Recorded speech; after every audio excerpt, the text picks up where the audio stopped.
Hello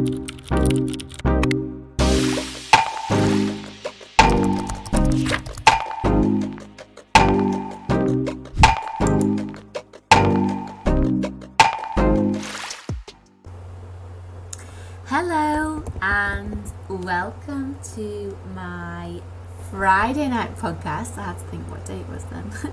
Welcome to my Friday night podcast here on Thiskindagirl.com.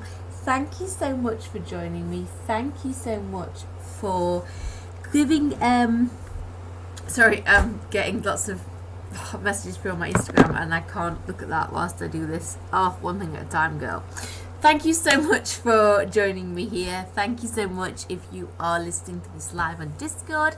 Thank you if you are listening to it later on YouTube. If you are brand new to this channel and new to This Kind of Girl, This Kind of Girl is the home of smart and sexy swinging advice. So everything you've ever wanted to know about ethical non-monogamy, or open relationships, or I even talk about polyamorous relationships, or anything to do with the lifestyle, you have come to the right place. And as well as making video content and blogs and written articles, I also record these podcasts. So as ever, I have so much to talk about, but first of all, apologies because last week I didn't do a podcast on my usual Friday night, and I know some people were a little bit disappointed. I also have a load of questions to answer as well from like the week before. The reason I didn't do a podcast was because I was actually at a swinger event. I was at a swinger party. So yeah, I was a little bit busy. So if you want to hear about kind of what I got up to and where the party was, how things were, I have made some content about that, and you can get it all on my members only. That's where I share the details. I will leave a link to the members only at the bottom of this description for the podcast, but with the members only you do get exclusive access to the more juicier bits of my content, I would say, and a more personal insight into my life and my life as a single girl in the lifestyle. So if that has piqued your interest, then do click on the description below where you will get the link to the members only site. So with that aside, as I said, I do have a lot of questions to answer and talk about. So these questions have come from one of my single male fans. He sent me some really good questions, and I hope that other people will be able to relate to them. I hope that I think they are concerns that other people will have had. So let's get straight down into it. I'm going to make some content in a few weeks' time all about insecurities that come from men when they are starting swinging, and also more of a focus on kind of problems and kind of mental blocks that quite a lot of swingers face, insecurities that male swingers face. So because I do write quite a lot of content for aimed at kind of female swingers, and also obviously being a single female in lifestyle, I kind of know what it's like to go through that as a woman. But I do want to make some content that's for men and male centered. So it is coming, guys and girls. I'm sorry to waffle on, I don't mean to.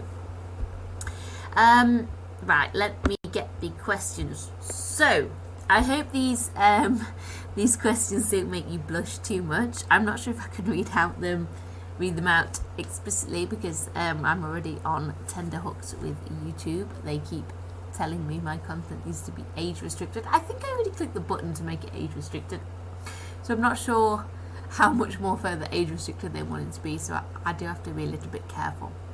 So first of all, dear This Kind of Girl, should a man shave his pubic area completely or just part of it, or should he stay natural? So first of all, I just want to say that when it comes to things like body hair, grooming, I'm not going to tell you what you should and shouldn't do, because I don't think anyone has the right to tell other people what they should do with their hair and their bodies. I think people have a preference. I have a preference as to what I like with my own.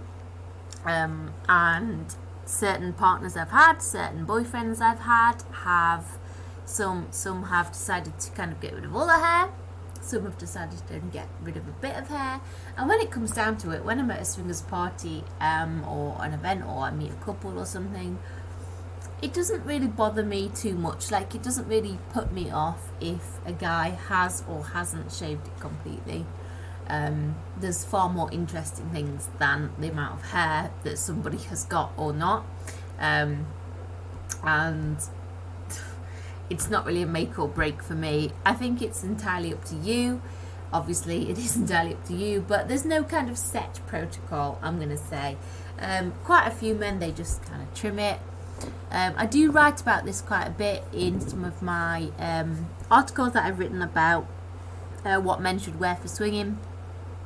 So if you want a bit more advice about kind of male grooming and what they should wear or what they could wear and how to kind of be more attractive in that way to people, or how to present yourself a little better, then do check them out, because there's some articles over on my site, Thiskindagirl.com. But for me, I mean, yeah, you could give it a little trim. Depends how much hair you've got. Depends whether you're self-conscious about it or not. I don't mind, really. Can't really say. But I've never been in a situation where I've kind of gone, oh no, I wouldn't want to play with you, you've got too much hair. Or you've like shaved everything off and I've gone, oh, I don't like that either. So another question I was sent was, what pictures should I include in the private area of my swinger dating profile? Now, if you're new to this world, if you haven't made a swinger dating profile, if you haven't joined a swinger website, again, you can do. There are a few on my site that I recommend and I do some reviews of, so do check them out, my reviews. I also make some videos about them as well, so have a look. What pictures should I include? So a lot of profiles you can put like your profile picture, and then you can put a few kind of public pictures, and then you can put a few pictures which are private, which only kind of friends can see, or people you choose to share them with, people who you've granted access to. People have access basically to private albums. For me, again, I don't put anything too explicit in even in the private areas, because you have to remember that just because you're into certain things, that doesn't mean everyone is. And I tend to be more cautious when I put pictures in. I have had swinger dating profiles in the past, where I've put pictures on my private area, but so not my like private area, I meant in the private gallery type thing. But again, they tend not to be overly explicit. Also, I think sometimes when there's like pictures of certain acts or pictures of you doing certain things, to be honest, unless you're very skilled with a camera, or you have someone who's very skilled, they're not the most flattering pictures for me. They're not overly erotic. I don't find them overly erotic. I don't find them overly exciting. And I think pictures which are far nicer are pictures which are kind of erotic and quite sexy and quite nice, but not kind of like, everything out in the middle of something. That's not, for me, that's not what I would include, but that's just me. And also anything which could be deemed as kind of taboo activities, again, I wouldn't include, because they might not be overly well received. I mean, it's up to you, but I do always tend to err on the side of caution a little bit. Now, another question I was sent was, is it safe to send face pictures when requested? Sometimes people will request a face pic or say they will not reply, and which is best to catch their eye. Now, I know that I don't reveal my whole identity at the minute, and I know that some people have quite a lot of concerns about revealing their face and who they are, especially if they have a public facing job, or a job with, perhaps they just don't want people to know that they're on there, which is absolutely fine. I understand that, of course I do. Some people are quite the opposite, and they have pictures of their face and things. It's best to catch their eye.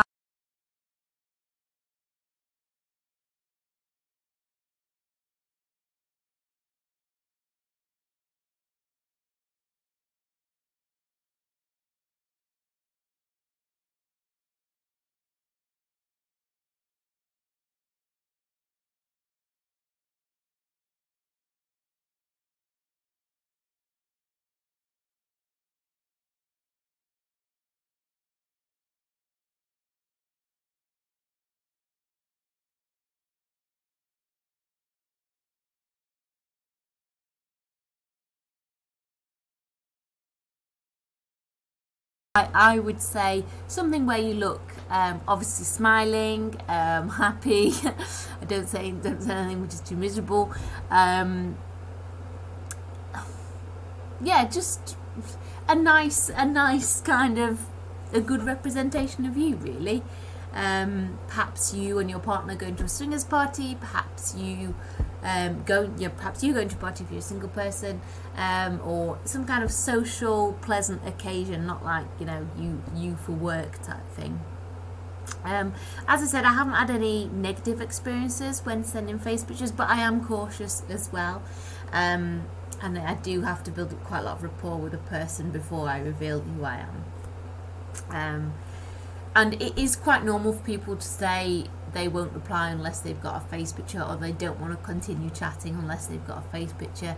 This is the same for me. If I'm chatting with somebody, I after a few a certain amount of time, I do expect there to be a face picture or video call type thing, just to check everyone is who they say they are. And if there's not, if people are avoiding that, or if they are evasive, then I see that as a red flag, to be honest. And I tend not to continue, because it is hard to build up rapport with somebody. I know this sounds like completely hypocritical, but when people don't reveal anything about what they look like or who they are, it is kind of hard. I know that's hypocritical because I don't reveal my full face, etc. But I am aware of that, and I think you have a pretty good idea of what I'm like and who I am at this point. I know that sounds like so hypocritical for me, and I don't like that at all, but you know what I'm saying, guys and girls.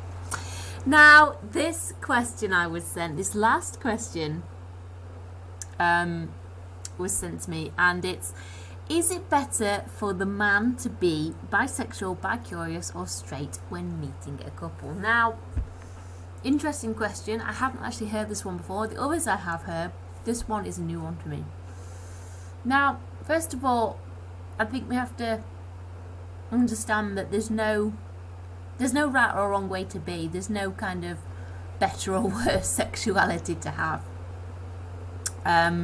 Whether you're bi-curious, you're bisexual, you're straight, however you identify, there is no right or wrong. So there's no kind of better way or more appropriate way of identifying.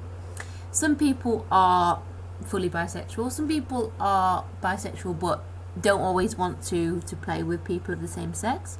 Some people are straight and will always be straight, but are very comfortable with being in close contact with people of the same sex. So again, it doesn't really matter. I've never kind of experienced a scenario where someone's been turned off because people aren't bi or people are straight. I think the only times it could get uncomfortable is if you don't say from the beginning, and if you're honest and you say to people, look, I'm straight, I'm not interested in people of the same sex. I'm happy to be near them, happy to be naked around them and have them naked around me, but I'm not going to engage in anything with them. That's much better than not saying anything, and then later on perhaps you're getting down to it and it gets a little bit awkward, or you're not sure. So in regards to this question, there's not really a straightforward answer, excuse the pun. Obviously, if you are bisexual or bi-curious, and you feel comfortable talking about that and exploring it and discussing it with potential play partners, then that's great. More fun to be had. But there's no, as I said, there's no right or wrong way to be when you are swinging. Obviously, if you do like sex with both men and women, then you know, I'm all for it. More, you know, there's more fun to be had. But it doesn't really matter. I'm not really the type to be put off if somebody says that they are straight. But again, just always say it from the beginning. I hope these questions and answers have provided you with a little bit of clarity. I hope they have. I hope other people can relate to them. I'm sure this person who wrote to me is not the only one who's thinking this. I'm sorry about the delay in getting back to you. I've just had a lot going on. So as well as going to a club last week, which was absolutely fantastic, as I said, you can catch the whole article over on my members only. The link is in the description. I've also released a new video over here on YouTube.